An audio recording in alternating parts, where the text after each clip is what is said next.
Hey everyone, welcome to another one of our series, the training series. Today we're talking about Galvan. Joining me is Adam Sharp. Adam, you want to briefly introduce yourself? Tell us a little bit about your background. Yeah, thanks for having me. So my name is Adam Sharp. I am a physician and a health services researcher by training, and have been super excited to get involved in Galvan as the CEO for the last couple of years. Okay.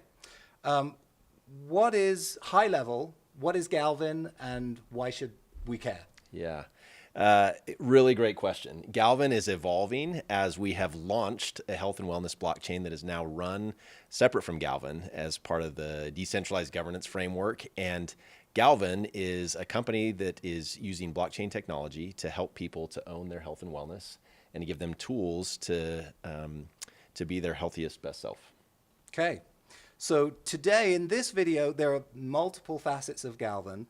Today we're just going to focus on the mental well-being, the mental health aspect of Galvan. So before we get into what it is, what it does, let's talk about the problem. Why is mental health such a big issue in 2023?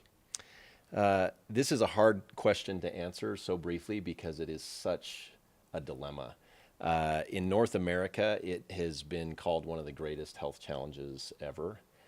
Part of the reason is it can be carries a lot of stigma. It can be difficult to diagnose if people aren't looking for it. It can be manifest in different ways, from just poor health to not feeling well. And based on all the studies that are looking at adults, children, adolescents, there's some crazy studies in university students that may indicate that 2/3 to 3/4 of those students have mental health challenges Wow. if we look and ask about it. So in your opinion, or is there data to prove this, is this a new trend or has this always been the case and we just haven't measured it? What are your thoughts? Yeah, so it's a good question. It's always the question is it we're looking for it more? Is that why we're seeing it, or Right. is it that it's actually increasing? And I think it's both. Fortunately, we are using tools in the United States. For example, we've begun to hear specific recommendations about screening everyone when they go to their primary care physician for depression or anxiety. So we're screening more than ever, but compared to old studies that were screening, there's also a higher prevalence. So it's a combination of both. And are the most common symptoms, diagnoses, are we talking depression, the number one, anxiety? What are if you had to list them? Yeah, it's a good question. And I think from my perspective, it's less about which one's higher. They're both problems. And, and I think part of what we want, the reason why we started with mental health as part of one of the things that we are looking at is because it isn't if you have mental health challenges, it's when. Wow. Now, to be clinically diagnosed with these things, which is not what we're not attempting to replace physicians. We want to be a tool that helps people to interact with them appropriately. But the reality is this is something that all of us worry about. I think myself included. I am very fortunate to not have clinical diagnoses of these two things, but I feel down. I get stressed. And so that's part of what we're trying to attack with Galvan and the blockchain is helping people to actually manage this and own it in a way that's responsible. Okay, and we'll get into showing how Galvan is doing that in just a second. We'll turn on the TV and do a quick demo. But before we get to that, we've talked about the size of the problem, how prevalent it is. What's the cost of the problem? It is difficult to assess the cost. And let me give you my personal example. As an emergency physician, often we would have people who would come in for abdominal pain or chest pain, which are the two most common causes of prompting people to go to the ER. Often depression and anxiety can manifest in a million ways, from dizziness to headaches to pain. And so it's far easier as a physician if you're trying to help someone, if they come in and say, I feel depressed. Well, then we start thinking about depression. But we manifest mental health stress and or mood challenges in a variety of ways, which is part of why we need tools to be able to address it on a regular basis, because it can manifest in so many different ways. What role does stigma play in the solution? Stigma plays a huge role in so many ways. Number one, in just acknowledging that I don't feel well, and I want to do better. And so as a society, we don't want to feel depressed. We don't want to say I'm depressed. It's almost like I've classified myself as depressed, and then I'm never getting out of that, Right. which is not true. There's a variety of ways for us to help manage that. And so the stigma plays a huge role. And part of this is trying to help everyone recognize that if you personally don't have mental health problems, almost assuredly you have friends and family who do. And the reality is how do you know if you've never looked? It's kind of like high blood pressure. If you never checked your blood pressure, you don't know if you have high blood pressure. And that's what we're trying to help with part of the tools that we're offering with Galvan. So I've seen Galvan's use of the term mental wealth. What's the difference between mental health and mental wealth, and why is there a distinction? Yeah, so it's I think we're trying to get away from it's all or nothing. Either you're depressed or you're not. It's something that it's interesting that we want to just be in one category or the other. We always want to be healthy, and that's great. But mental wealth is really identifying the fact that it is our greatest asset. If we don't have our mental health, if we don't have our physical health, then other things just don't matter as much. And so it's also a little bit of a play on wellness. We aspire to have wellness, and I think there's a variety of ways that wellness is far more important than health. We all want to have health, and we also know that we're going to be born, and as everyone's already heard, death and taxes are the two things we will not avoid.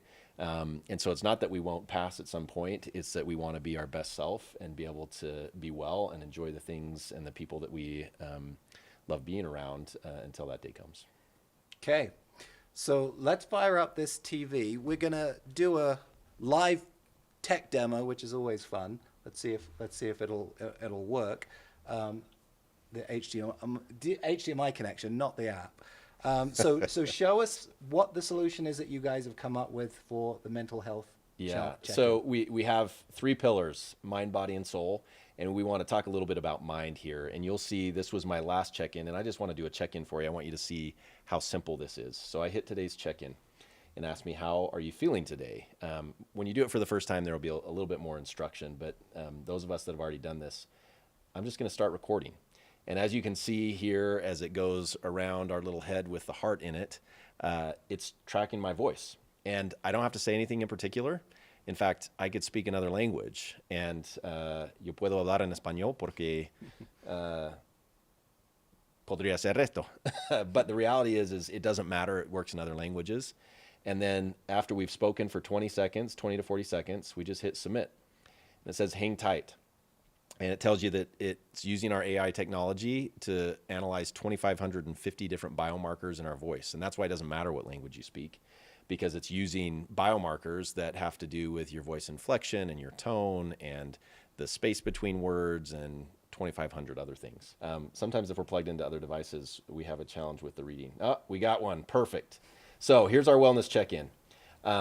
So the good news, this looks like I am on the favorable side. So as you can see with mood, we got smiley face on the right, and stress, we got smiley face on the left. So you can see I'm actually a little bit above my average. Is that this gray part here? Yeah, so you can see kind of the grayish part here, which is my normal. And so when it shows understanding your results and it gives you other information. But if I happen to be actually in a lower than normal mood or higher than normal stress, we give what we call what nows. Like, so what do I do with his information? And that's part of, so this is the diagnostic tool that uses AI, but we also give really useful and evidence-based tools that people can use in order to do something about their stress and their mood immediately. What kind of tools? Yeah, so my favorite one, and you may watch this video online that we love, is a man who talked about how he was having high stress and bummer mood, and one of the things is helping you sing. We know that I have a terrible voice. I have the worst voice of all time, but there is something about singing, Take Me Out to the Ball Game, that makes you smile, either because you're a good singer or because you're a bad singer, doesn't really matter. But that instantly, we know, based on studies, that doing those small things, giving somebody a hug. So reminding you that if you go find someone and give them a hug, you feel better. Now, why? Doesn't really matter. But reminding you that that's something that you have within your control, that you can take care of at that moment, is part of what Galvan's trying to do, is just really empower people with things that we know. Everything from smiling, whether you feel happy or not, to chewing gum, which has been shown to decrease stress, to meditation, to breathing exercises. All things just easy reminders, things that we know, but frankly, in the moment when we're stressed is often not what we're thinking about. So how often am I supposed to do what you just did? Yeah, as often as you like. So we have it set currently, so once a day for you to check in.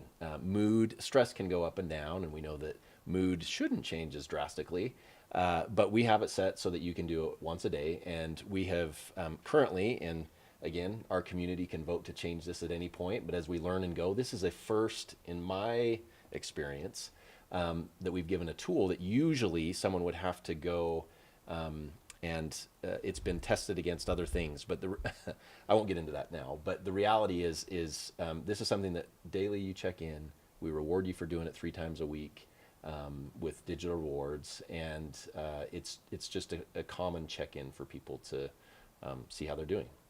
And talk to me about the specific markers that you're measuring. I saw, is it mood, stress, and energy? Yeah.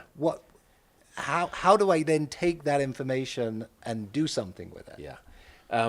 So energy falls into our soul category, and I won't talk too much about that, but energy is something that we can now objectively look at speed, power, and dynamics. We have trillion-dollar industries looking at energy drinks and things to boost energy. We can actually now objectively track your energy, which is awesome. So it's an outcome that we think I've enjoyed looking at, and we think our members certainly have, and you will too as you look at it. With regard to mental health, we look at mood and we look at stress. Mm-hmm. Those, we are not trying to replace clinical physicians or people who have mental health providers that are helping them. But the reality is it's been shown and tracked to be similar in its accuracy as the healthcare questionnaires that people now recommend and large organizations recommend for depression and for anxiety and an assessment with a physician. And so these are very accurate tools, as accurate, and having done healthcare research, as accurate as medicine gets. It's not perfect. Right. But there's a lot of variability between physicians, between clinics, and time of day and different things, but extremely accurate and in the palm of your hand, which is really nice. Awesome. And what's the technology behind it? Is there science that you can talk about? Yeah, so plenty of science. So this is a partner that we've had, which is Canary Voice Recognition, and Canary has done for a very long time, has used really world experts, international experts in voice recognition, and it's continually getting better. As with any good AI, it is continually being assessed to make it more and more accurate and more relevant. There's huge use cases down the road of which are future, what we showed today is mood and stress and energy, which are very, very useful tools. But there's a variety of other things that are being tested that you can test through the voice. Not all things are as accurate as through the voice, but a variety of neurologic conditions like Huntington's disease and other things have been shown to be helpful where, again, we're not making a clinical diagnosis, but we can say, hey, you ought to go talk to your doctor about this thing. Often those may be things like, things that are difficult to assess and often too late, like dementia or different areas. So those are future state things, but really cool tools and really cool, exciting things to come down the road. So it's a tool that we didn't have yesterday that we have today that is helping us to be aware and then track and then act upon. Yeah. The reality is we know whether it's setting goals or tracking anything, it requires a little bit of effort. And I think we should each ask ourselves, when is the last time you went and evaluated your mental health? Yeah. It's a great question. If we're doing great, well, we know we're doing great. If we're doing terrible, well, we know we're doing terrible. And then there's like the 99% of days in between. And which direction are we headed? And that's why we give you averages, and that's why we give you little pieces of information so that hopefully before you get to the catastrophic side of things on stress or mood, you've done something before you got to there. And that's what this tool does, is a diagnostic tool in your pocket. This is something that's really novel, not just for mental health, but for health and wellness in general. Usually you have to go somewhere or go do something, most all of us have our own device, and so all you need to do is, really have a smartphone that you can talk into in order to make this work. And that's really the part of the magic is it's up to you. So we talked earlier about stigma, about how that's a big deal, that people aren't doing anything in a lot of cases because of stigma. How does this app and the gamification and sharing functions help to break those barriers down? I think the idea here is it's nothing to be scared of. Like, everybody should be doing this. As I mentioned, I'm one of those people. I'm fortunate that through genes or whatnot, I haven't been diagnosed with depression or anxiety, but I still benefit from this. And I still benefit from tracking how I'm doing and reminding myself of the things that I know but are easily forgotten. So part of the stigma is this isn't like people over here who have mental health problems and people over here who don't. Like, we all have mental health. It's a spectrum. It's a spectrum of where we are, and these tools help us to make sure that we're doing everything in our control to be the best mental health possible, regardless of where you are on the spectrum. So talk about how the Galvan blockchain rewards people using this specific part of the app. Thanks for bringing that up. Galvan has helped to launch the blockchain. The blockchain is owned and operated by our node owners, and that's part of our model that we think is really special. Is you and those that own nodes are the people who run the blockchain, and we're excited about that and excited to give tools like our health and wellness app, our G Plus as we call it, in order for people to show proofs of action of things. And I know we're not getting into it now, but like exercise, tracking your mental health and wellness, and then passing that on to other people. We've also increasingly expanded our ability to do challenges, personal challenges for yourself, or set goals, or invite your friends to do challenges. So you can actually make sure that you're checking in with your friends and then share how you're doing. And so that's part of why the community and the blockchain is the perfect setting for us to do what we're doing. So every time somebody does a mental health check-in, they get rewarded with eyes? So really good question. So because we have a charter that's owned and operated, as we say, the DGF, the Decentralized Governance Framework, currently it's 3 times a week. So you'll get digital rewards 3 times a week, and anything more than that is for your own personal benefit. If the community decides they want to change that to every day of the week, we could do that tomorrow. And so that's part of this decentralized ownership framework that we're excited to be part of, because we can evolve and adapt and change to whatever is needed from the community. Perfect. Last question in this segment. So we've talked about individual use. What are opportunities for organizations to use this mental health check-in? Really great question. All companies, all corporations, all leaders of those groups and entities want people to have their best mental health, period. Right. And that part is universal. And the question is what are those companies doing to optimize that? And I think often the question is, oh, well, we put some snacks in the snack bar. We got water for everybody. That's great. Ping pong. I'm not dissing those things. Those things are still good. But if you really want to help, then you need to give tools for people to actually be able to track and manage it. And I think whether that's participating in this from a business perspective, because you want all your employees to be able to track this, I think that's a wonderful opportunity. And it's something they can take with them, because it's something that the individual should own and operate. Your mental health and the diagnoses of such should be in your power. And that's what the blockchain community helps us to provide for this. Perfect. I think that was a great overview of the mental health aspects of Galvan. Thanks for joining us, and we'll see you on our next course.